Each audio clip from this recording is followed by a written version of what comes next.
Y a veces creemos que la misión es irnos lejos, sino somos misioneros y somos servidores de Dios donde estamos.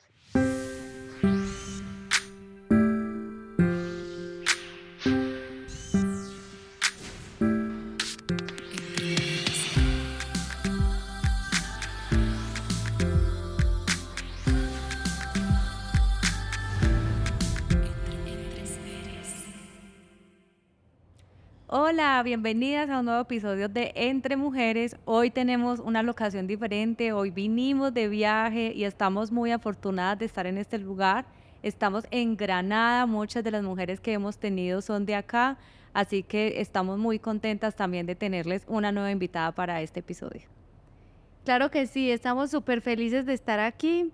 Decidimos venir hoy hasta este lugar, hasta este pueblo donde, como dice Judy, hemos tenido ya varias invitadas de acá y queríamos venir a conocer la historia de Nidian, una mujer muy especial, una mujer que trae para nosotros una historia maravillosa. Nidian es mi amiga, nos conocemos desde la niñez y tiene una historia maravillosa para contarnos hoy. Bienvenida Nidia, ¿cómo estás? ¿Cómo te sientes con Entre Mujeres en Granada?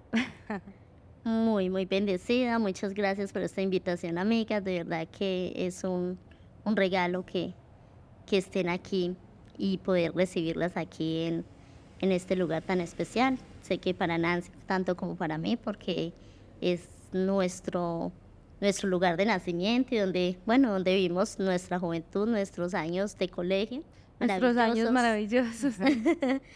Siempre lo he dicho que los mejores años de la vida son los del colegio, donde Sí, uno, cierto, experiencias maravillosas y pues fue muy, muy grato y muy lindo volver a reencontrarme con Nancy después de tanto tiempo y con un proyecto tan especial como es Entre Mujeres. gracias Nidia por aceptar traer tu historia a nuestros micrófonos. Sabemos que todas las personas están también muy expectantes por esa historia maravillosa que nos traes y bueno, bienvenida y gracias por acogernos también acá en tu casa. Es con todo el cariño, de verdad, bienvenidos, qué bueno que estén aquí con nosotros, conociendo este terruño tan especial para nosotros y pues de verdad que después de mucho tiempo de haber vivido en otro lugar, uno aprende a amarlo más y poder haber regresado ha sido maravilloso. Qué bien. Así es, cada historia y nuestras historias nos hacen unas personas, reconocernos que somos personas únicas en el mundo. Entonces hoy venimos a que nos cuentes esa historia tuya, dónde encuentras tú el amor de Jesús, dónde se transforma tu corazón y qué has hecho con esa vida, si quieres, entonces, ¿por dónde quieres comenzar? Pues bueno, contándoles un poco, ¿cierto? De mi infancia, de mi niñez, yo nací en una vereda de acá de Granada. De hecho, allá viví mis primeros años, mi primaria la realicé allá en la escuela, se llama Galilea, una vereda muy especial, ¿cierto? Allá viví mi infancia, luego ya cuando terminé mi primaria me vine aquí al pueblo a hacer mi secundaria. Fueron años muy bonitos, muy maravillosos, pero bueno, como no es desconocido para muchos, Granada fue un centro de violencia muy fuerte en la época de más o menos que 96 al 2005, 2007 más o menos, ¿cierto? En esa época hubo muchos desplazamientos, nos tocó viajar, ¿cierto? Desplazarnos de la vereda por la violencia. Mis padres viajaron a vivir a Barranquilla. Allá vivieron con unos hermanos que vivían allá. Ellos se fueron a vivir allá. Y en esa época, bueno, mi hermanita, que por diferentes circunstancias no había podido terminar su bachillerato en el año 2002, que fue el desplazamiento, ella estaba en 11, entonces yo me quedé con ella aquí en Granada mientras terminaba su bachillerato y mis padres viajaron a Barranquilla. En ese año, pues, bueno, desde muy pequeña, desde muy pequeña siempre pues crecimos en una familia, en un ambiente de fe, ¿cierto? Dios era muy importante y mis padres siempre nos enseñaron la importancia de Dios en nuestra vida. Sin embargo, uno pues era muy, muy superficial en su fe.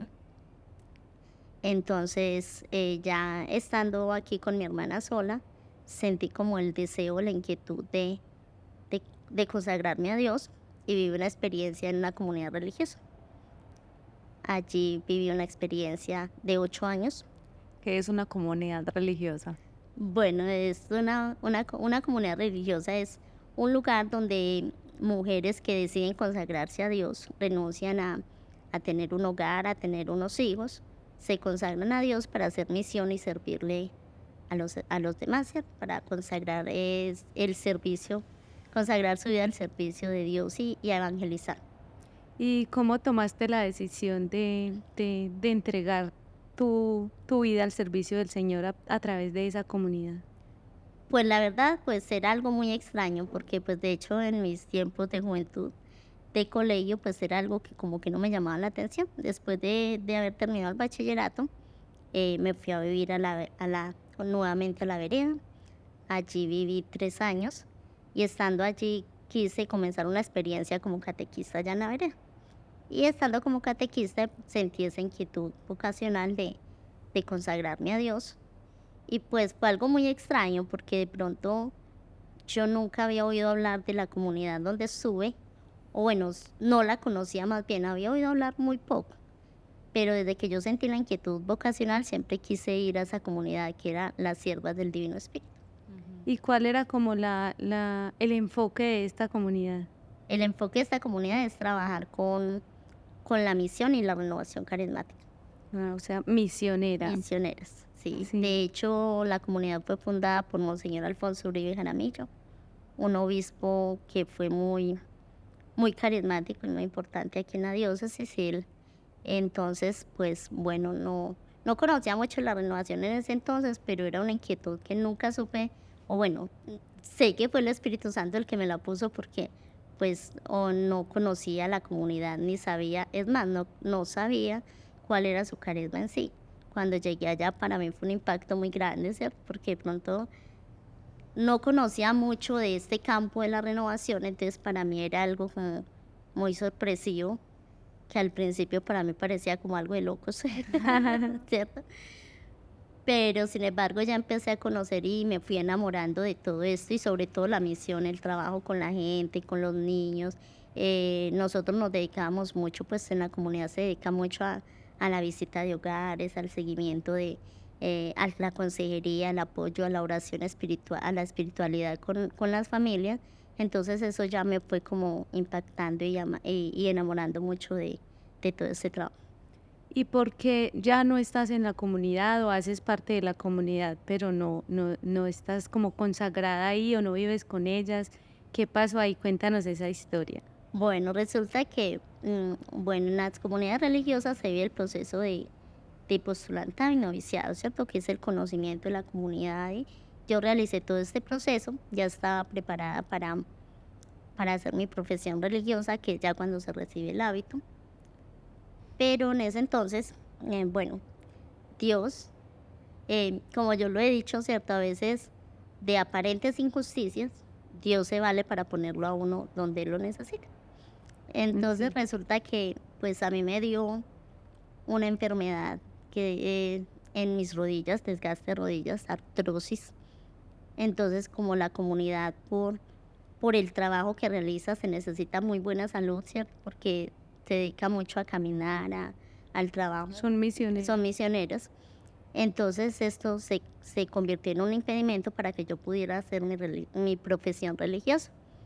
Por lo que entonces yo no pude hacer mi profesión religiosa, pero sin embargo la comunidad tenía la posibilidad de trabajar como misionera laica.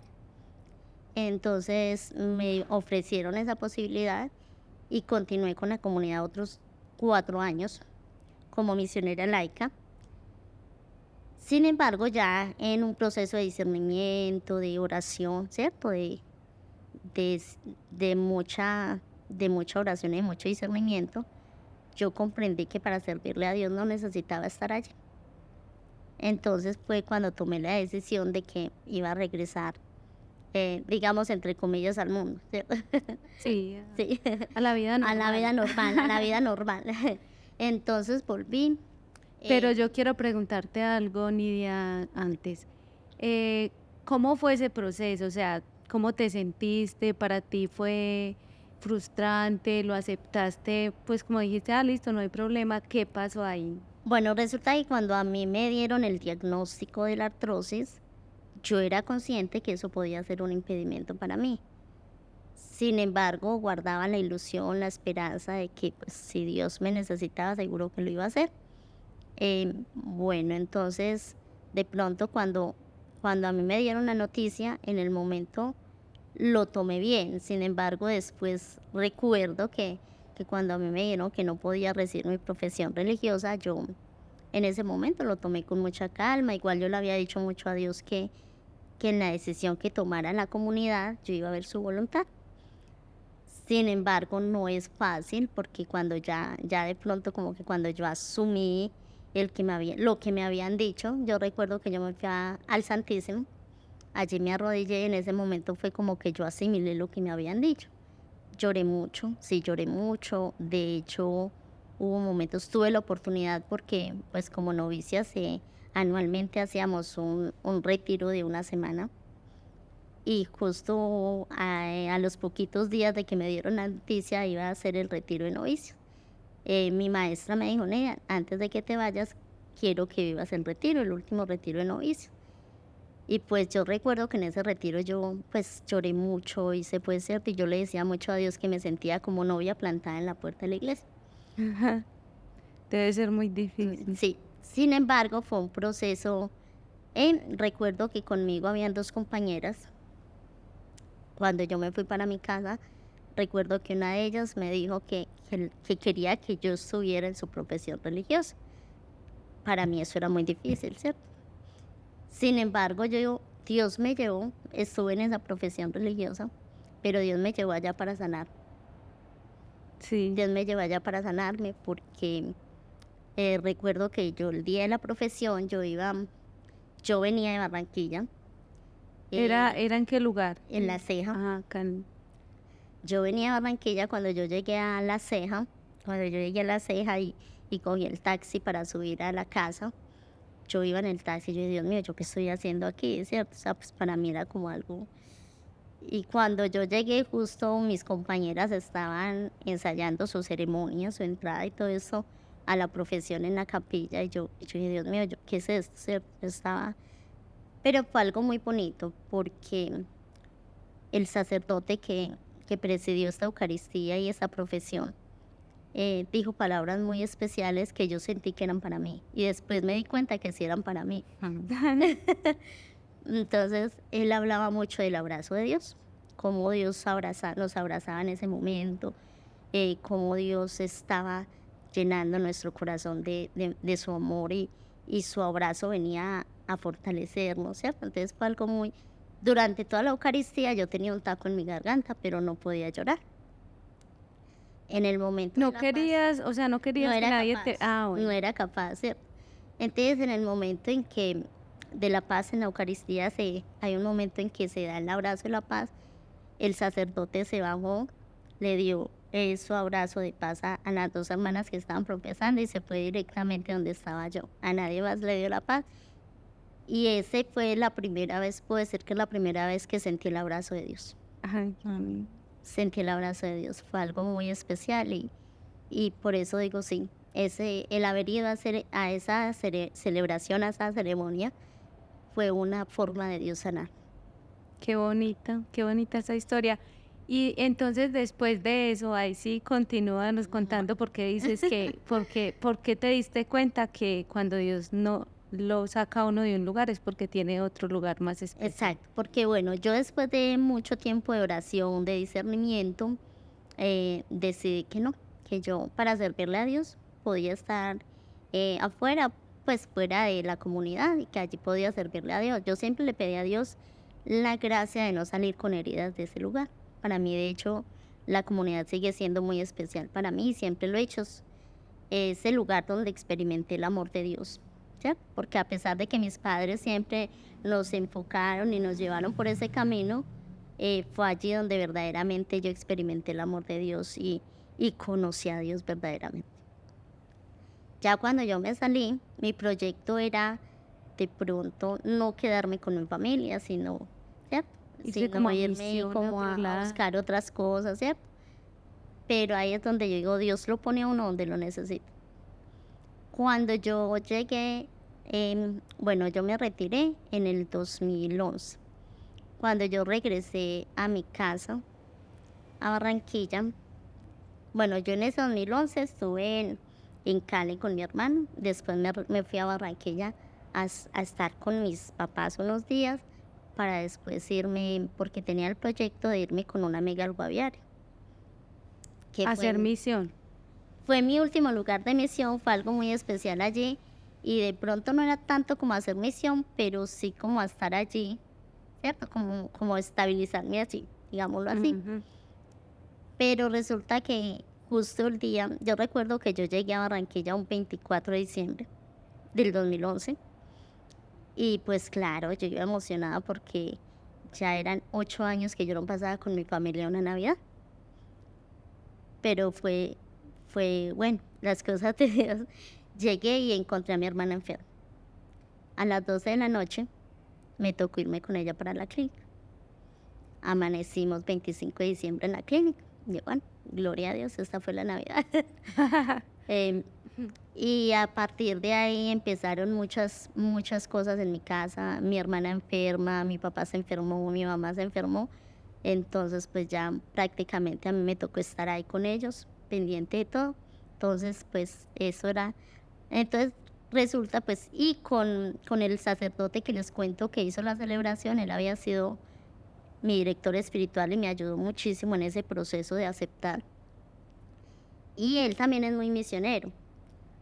Y él siempre había hablado de que él soñaba con algún día poder hacer misión o sea, estar en algún lugar de misión y que pudiéramos trabajar juntos. Ese año, en 2012, lo nombraron obispo de Guapi, Cauca, y cuando yo lo llamé a felicitarlo, me dijo, Nidia, te tengo en la comunidad. Recuerdo que yo con mucha tristeza le dije, Monseñor, en mi casa pasa esto, mi familia está muy enferma, mi familia, me dijo, no, tu misión es allá, no puedes dejar esa misión. Ujú. Entonces, bueno, lo entendí. Ese año fue muy difícil, ya en el 2014 fue que ya empezó de pronto a complicarse más. A finales del 2013 operaron a mi papá de la próstata y resulta que de patología resultó que tenía un cáncer de próstata. Entonces mi papá está en recuperación. Cuando nos tocó también, mi mamá empezó a tener problemas de corazón. Entonces también hospitalizada con mi mamá. Mi mamá, teníamos que ir muy seguido, llevarla a urgencias por el problema que tenía del corazón. Mi hermanita empezó también a complicarse de una bacteria que le dio en el pie. Entonces también ya era con mi mamá enferma, mi papá también convaleciente y mi hermanita. Pero bueno, Dios todo le da a uno la gracia. Eso fue en Barranquilla, ¿cierto? Recuerdo que a mi papá le programaron cirugía, la segunda cirugía de próstata. Se la programaron para un lunes, no recuerdo la fecha, recuerdo que era un lunes de Pascua. Él muy contento dijo, bueno, mijitas, gracias a Dios puedo lograr Semana Santa y me voy a operar. Listo, el lunes de Pascua, como pues mi mamá y mi hermana estaban delicadas, mi otra hermana se fue con él para la cirugía. Cuando nada, como a las 4 de la tarde, recuerdo que llamé a Yolanda, mi hermana, para preguntarle por mi papá y ella llorando me dijo, no pudieron hacer nada. Lo abrieron y lo volvieron a encerrar porque el cáncer estaba muy grande, entonces si lo tocaban podía ser peor. Ujú. Entonces lo cerraron para mandarle radioterapias. Fue algo muy especial porque como que yo en ese momento, en lugar de angustiarme, yo lo que, hermanita, Dios está vivo. Dios está vivo y Él es el que sabe. Bueno, nosotros mi papá ha sido una persona de mucha fe. Nosotros no le quisimos decir nada a mi papá porque digamos, no, pues, y en esos días nos tocó hospitalizar también a mi mamá. A mi mamá tampoco le dijimos nada por el problema que tenía el corazón. recuerdo que estaba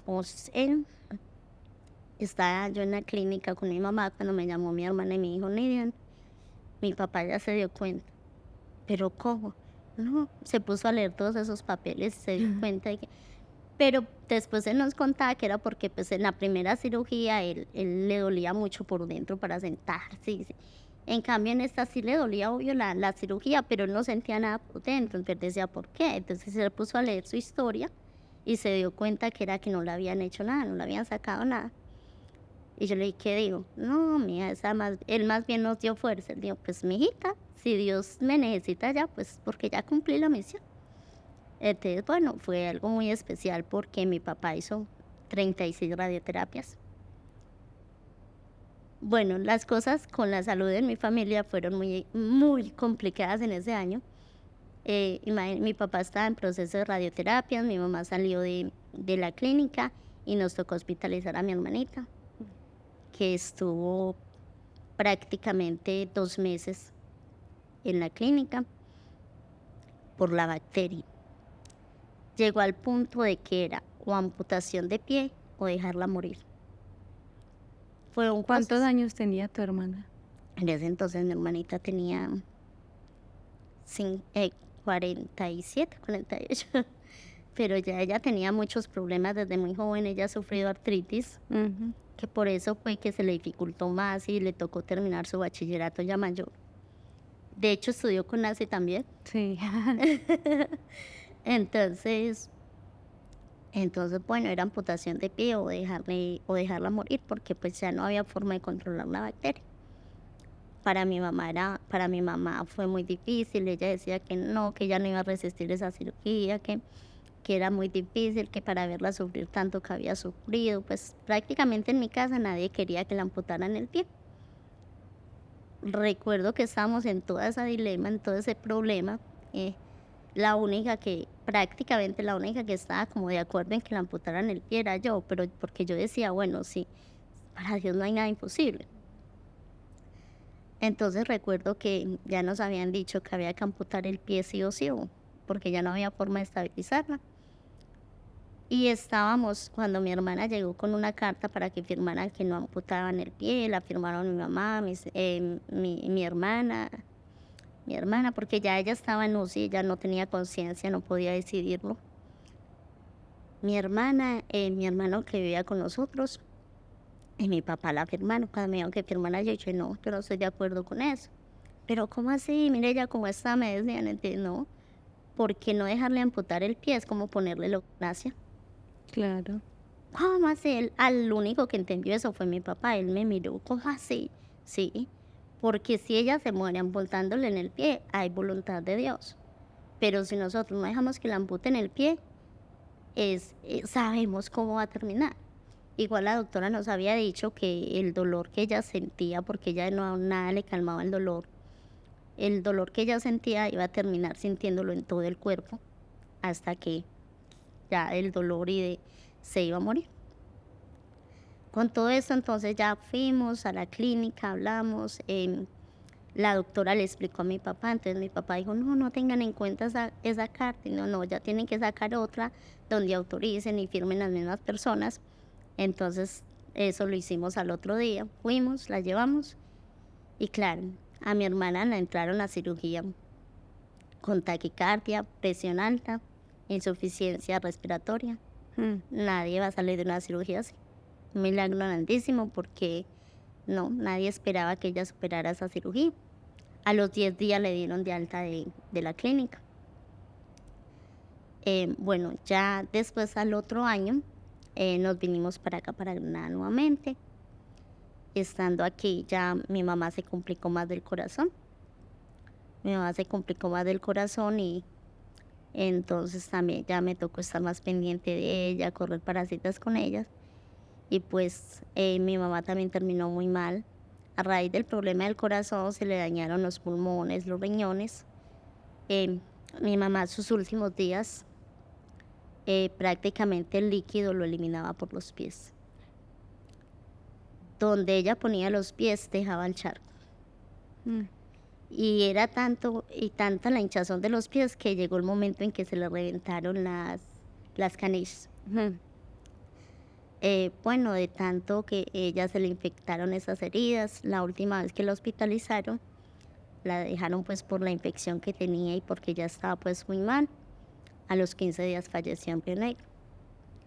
Y Ya toda esa enfermedad también estuviste ahí también cuidando estuve todo con el mi mamá. tiempo.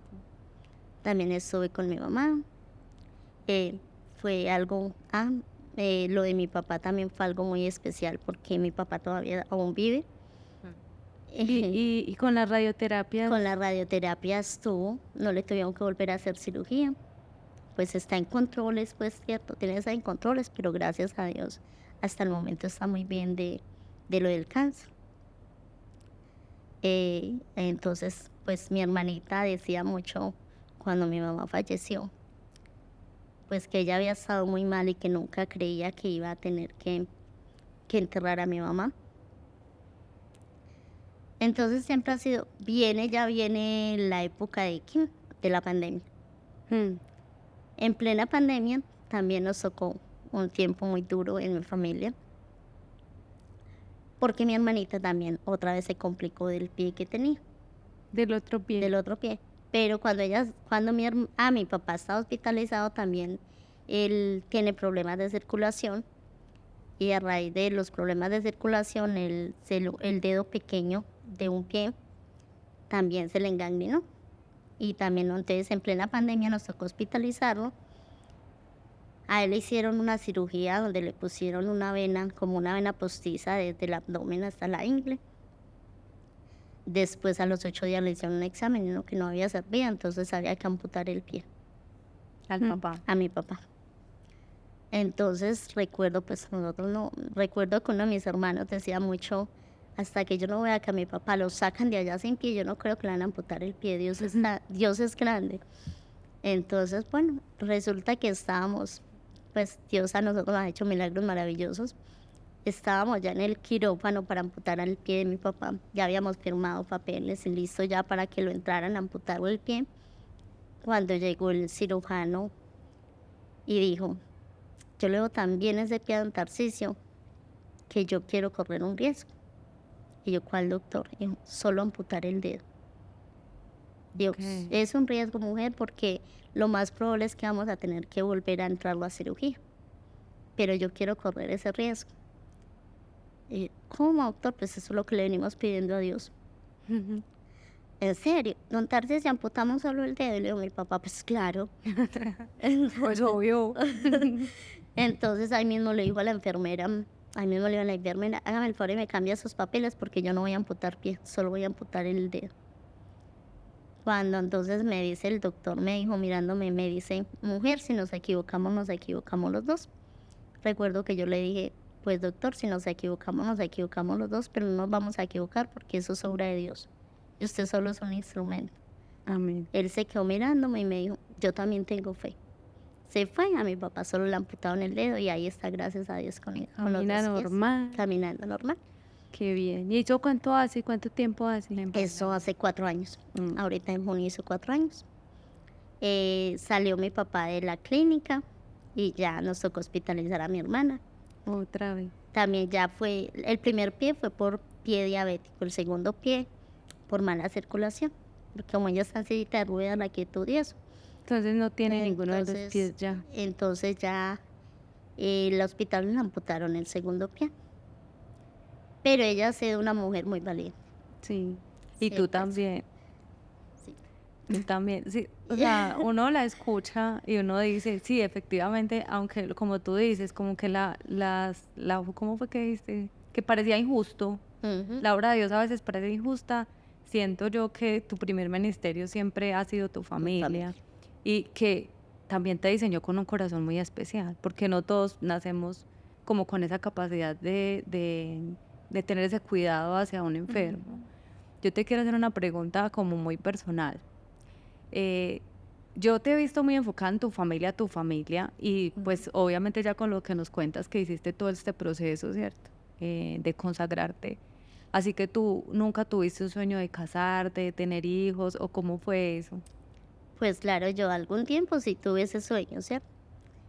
Pues ahorita cuando compartíamos, yo les decía, pues bueno, o sea, como que en estos momentos yo diga quiero hacerlo, no, ya no siento, pero tampoco, de Cierra la pronto, puerta. tampoco cierro la puerta, ¿cierto?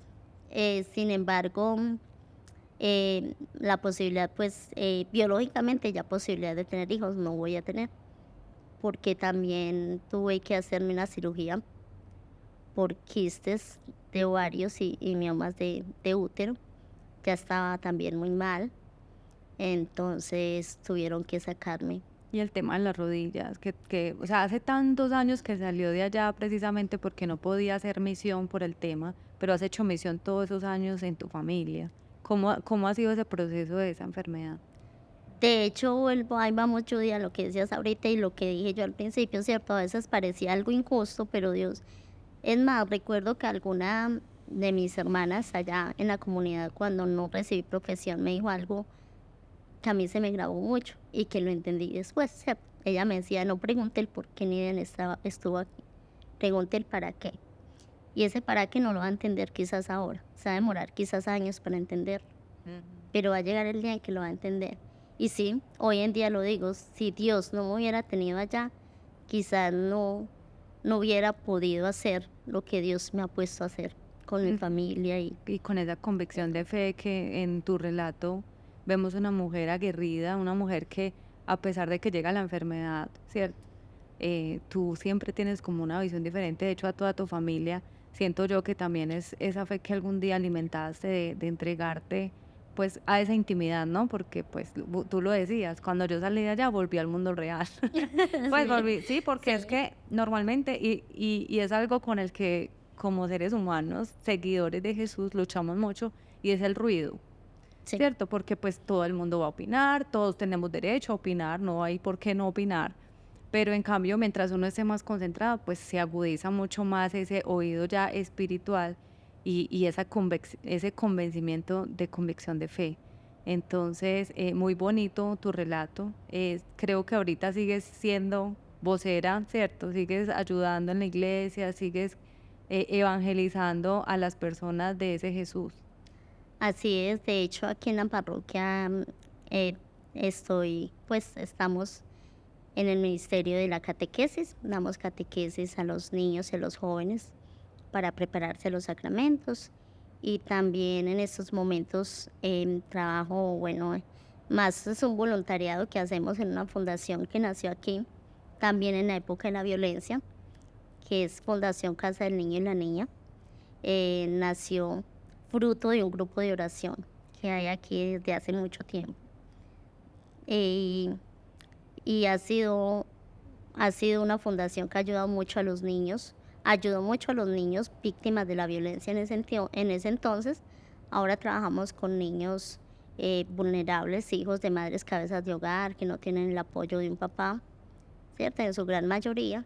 Y con ellos, pues el trabajo que se hace con ellos más que todo es un trabajo espiritual. Sí, Ujú. porque como decimos nosotros en la fundación, de pronto hay muchas instituciones que hablan mucho de lo académico, ¿cierto? Pero de pronto hoy en día se ha relegado mucho la parte espiritual. Entonces tratamos mucho de sembrar en los niños y en los jóvenes la importancia del amor de Dios y de la... Es muy bonito ver que Dios nos hace el llamado de unas formas muy especiales, de una manera muy especial. Nosotros queremos servirle al Señor. Ah, Señor, yo te quiero servir. Eh, Hay gente que le sirve en la música, hay gente que le sirve eh, los que leen, los que hacen las lecturas en la iglesia, el grupo de lectores, que es algo que uno lo ve como muy sencillo, pero es un servicio al Señor. Pero a veces también nos frustramos, porque es que yo quiero, pero es que yo quiero es estar, pues yo doy este ejemplo porque es como en lo que yo he servido siempre, y yo quiero es cantar en ese grupo y ser la que canta sola, ¿cierto? Y el Señor tiene otra misión para nosotros, depende de nosotros aceptarla o no. ¿Por qué digo esto? Porque siento que lo hemos dicho muchas veces, lo repito, creo que en todos los episodios lo digo, tenemos que aprender a escuchar la voz de Dios. Entonces, en ese momento en el que Nidia llegó y vio que su familia tenía problemas de salud, su papá, su hermana, su mamá, pudo haber dicho, no, pues si yo quiero es ser misionera, si yo me quiero ir para el Guaviare o bueno, para otro lugar a ser misionera, porque cuando es algo muy extraño, porque cuando dicen misión uno piensa es en esos lugares, en el Guaviare, en lugares como en lugares selváticos, en el Chocó, no sé. Y mira que pudo entender que la misión estaba en su casa, con su familia. Y lo que tú dices, Dios te preparó para entender eso, pero pudo haber otra persona que llegó a la comunidad y no lo entendió, porque una cosa es, entonces es escuchar la voz del Señor. Y gracias, Nidia, porque una vez más nos ratificas eso, que nosotros debemos escucharle al Señor y donde sea que Él nos ponga, hacer las cosas con amor, porque sé que lo has hecho con mucho amor, que has cuidado de tu familia con mucho amor, a tu mamá la acompañaste hasta el último día, hubo otra hermanita también que tuvo una enfermedad que no nos la contó acá, que también la acompañó. Hace poco una tía también falleció y me parece muy bonito porque la tía pues tenía muchas sobrinas, ella no tenía hijos, creo, No, pero ella quería era que Nidia la cuidara. O sea, ella se sentía muy bien con Nidia. Entonces, un don que Dios te dio y que tú lo has sabido devolver con mucho amor y que entendiste que esa era tu misión y que realmente sí eres una misionera. Eso. exactamente, es que a veces lo que decía Nancy, a veces creemos que la misión es irnos lejos, sino somos misioneros y somos servidores de Dios donde estamos. Y de hecho hay algo que en mi experiencia he aprendido mucho, es que primero es la familia. Sí, la familia es la que está con uno en todo momento. Uno cuando tiene momentos difíciles, ahí es donde ve el verdadero significado de la familia. Sobre todo cuando uno está joven, uno quiere andar con los amigos, estar, pero cuando le llegan esas dificultades a uno, uno dice, ah, sí, es que definitivamente sí, la familia es la única que está con Exacto. uno en todo momento. Y el mejor regalo e invento de Dios, ¿no? La Yo familia. una vez me cuestionaba eso cuando empecé a leer la Biblia en Génesis y yo empecé a leer eso, yo no sé qué capítulo, pero eso empieza un montón de nombres y que este es el hijo de este y el otro y el otro y el otro, a escribir eso y yo decía, pero, o sea, Dios, ¿qué es esto? O sea, yo ¿Eso no para qué? entendía, ¿Cierto? ¿y yo qué hago con esto? Ya me olvidaron los nombres que acabo de leer y estoy leyendo otros 10. Pero después sentía como el Espíritu Santo me decía, porque la familia es muy importante y porque cada persona es muy importante. Si no, no se hubieran tenido la delicadeza, pues uno pone Fernando, su esposa y sus 3 hijas, ¿cierto? Pero no, ahí dice todo, absolutamente cada Todo el nombre. árbol genial. Exacto, entonces la importancia de la familia la vemos en la palabra de Dios, en la Biblia, y lo que bien tú dices es lo más importante porque es que es el mayor regalo que Dios nos puede brindar. O sea, creo que el mensaje también que tomo hoy y que creo que todos vamos a tomar es cómo está tu relación con tu familia. Así ¿Cómo es. estás? Porque a veces nos llenamos como seres humanos de orgullo, de falta de perdón. ¿Y qué tal si hoy, en base a esta historia que nos has contado, si hay alguien que está sin hablar con su hermano, sin hablar con su mamá, sin su papá, coge ese teléfono y llama? Porque nos estás dejando ese legado de la familia, es lo más importante. Y el legado de que de verdad no sabemos qué va a pasar con esas personas. Tu hermana estaba supremamente mal, entró a una cirugía y todavía está a tu lado, ¿cierto? Tu papá también, tu mamá dentro de las molestias creo que no estaba tan grave, pero ella ya no está. Entonces definitivamente quien nos regala un día más de vida es Dios y yo creo que es el momento para que nosotros nos reconciliemos con la familia que no hemos hablado. Siento que ese es el legado que nos has dejado de también servirle a a la misma familia. ¿En qué te puedo ayudar, hermano? ¿En qué te puedo ayudar? ¿Te puedo ayudar en una oración? ¿O te puedo cuidar hoy? ¿O te puedo cuidar tus hijos? O no sé, o sea, seamos también como que muchas veces saquemos la iglesia de las 4 paredes y llevemos la iglesia a la casa, llevemos la iglesia a nuestro hogar, a donde nuestras familias y seamos de verdad, como bien lo estamos hablando y todos estos tiempos, todas estas últimas semanas en Entre Mujeres, Dios nos ha hablado mucho de esperanza, seamos esa voz de esperanza, esa persona que diga, sabes que yo estoy muy enferma, pero yo quiero que esta persona esté acá. ¿Por qué? porque está llena de esperanza, porque está llena, o sea, porque tiene algo tan especial que solamente Dios lo puede dar. Amén. Ah, así es. Y de hecho, de pronto me desvié un poquito, tú me habías preguntado algo con respecto a mi enfermedad, ¿cierto? Pues cuando a mí me dieron el diagnóstico, el ortopedista recuerdo que me dijo que en unos 10 años mis rodillas ya no iban a funcionar. Mm. Estamos hablando más o menos de, ya que de unos 18 años que me dieron ese diagnóstico. Y Es esta griega, con dificultad, pero sí. De hecho, estos días en chiste le decía a alguien, a una amiga que pues, porque pues, hacía días que no te veía, le dije, y me dijo, no, pues yo sí la veo, pero como usted ni mira, entonces yo la molestaba que a mí me tocaba estar como los caballos. ¿cómo? Bueno, nosotros que somos de finca, no sé, cuando en ese tiempo se hacían los trapiches, que eran los caballos los que Ah, mañaneaban, sí. a los caballos les ponían aquí dos cosas como para que ellos siempre miraran hacia el frente. Entonces yo le decía, porque es que yo tengo que pensar mis pasos, porque yo doy un paso en falso y caigo como... entonces se reían, sí, es cierto. Entonces, sí, tengo que poner mucho cuidado para caminar y de hecho estuve en tratamiento hasta el año pasado y pues bueno, obviamente sí me dijo el ortopedista que necesita prótesis total de rodillas, pero por mi tamaño es muy complicado. ¿Por qué? Porque ni es prótesis de niño ni es prótesis de adulto. Ujú.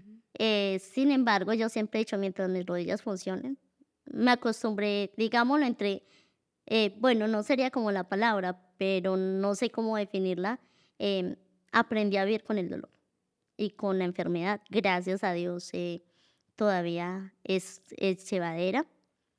Y no, yo siempre le he dicho a Dios, yo a Él se lo he dicho, bueno, Señor, mientras tú me tengas en esta misión con mi familia y tenga que hacer lo que tengo que hacer, dame fuerzas en mis pies. Y ahí están Y ahí las voy. fuerzas. Sí. Gracias, Miriam. Qué historia tan especial, una historia como siempre de fe. Hay algo que yo quiero decir acerca de Nidia y es que siempre está sonriendo, siempre. Y todo el que conoce a Nidia dice, ay, sí, tan bella. Incluso cuando nosotros estuvimos en el encuentro que hacemos con las mujeres, alguien nos ayudó pues para que Nidia llegara hasta el lugar y fue y la acompañó y nos dijo, ay, aquí les traje esta pequeña gigante. Cuando ella dijo eso me pareció muy bonito porque no hay una mejor manera de describirla. Es una mujer pequeña, pero con un corazón gigante, con una sonrisa gigante, con un montón de cosas para enseñarnos. Hay algo que tampoco quiero dejar de decir y es que desde el día uno de Entre Mujeres, yo le dije a Judy, yo quiero que invitemos a Nidia. No sé por qué. Y un día Nidia me escribió y me dijo, Nancy, estoy viendo su proyecto, qué hermoso, me gusta mucho, me parece muy lindo. Y yo dije, wow. Y desde el primer día Dios puso en mi corazón que estuvieras acá. Gracias por aceptar venir a contar la historia, porque no es fácil venir y abrir el corazón y contar esas cosas que a veces tenemos ahí guardadas y que no queremos como que nadie se entere. Gracias, Nidia, porque a través de todo eso que nos has contado, y sé que muchas personas van a recobrar fuerzas. Yo siento que es como nos estás inyectando un poco de fuerza para, para, para cuando nos sentimos, a veces sentimos que no somos capaces, que no podemos caminar. Y mira todo lo que has logrado con tu familia, que has logrado estar ahí acompañándoles, dándoles no solo apoyo moral, sino también ese apoyo espiritual que es tan importante porque se nota que tienes a Dios en tu corazón y que tienes una fe inquebrantable. Entonces, gracias por eso, Nidia. Gracias por estar aquí y gracias a todas las personas por llegar hasta este punto y escuchar esta historia tan bonita. Muchas, Así es. muchas gracias a ustedes por invitarme, por venir hasta aquí, de verdad que me siento muy, muy privilegiada de tenerlos aquí Ujú. en mi casa y de verdad muchísimas gracias a todos por esta invitación, de verdad espero que esta historia pueda ayudarles a muchos, lo que nos decía Judy, a valorar más nuestra familia, a darnos cuenta de que el regalo más grande que tenemos de Dios es la familia y son los que siempre van a estar ahí para todos nosotros. Amén. Amén. Y a ustedes, ayúdanos a seguir haciendo eco con esta historia, a seguir haciendo eco para la eternidad. Por favor, comparte esta historia, comenta, déjale los mensajes que quieras a Nidia y gracias también por apoyarnos siempre. Bendiciones. Gracias.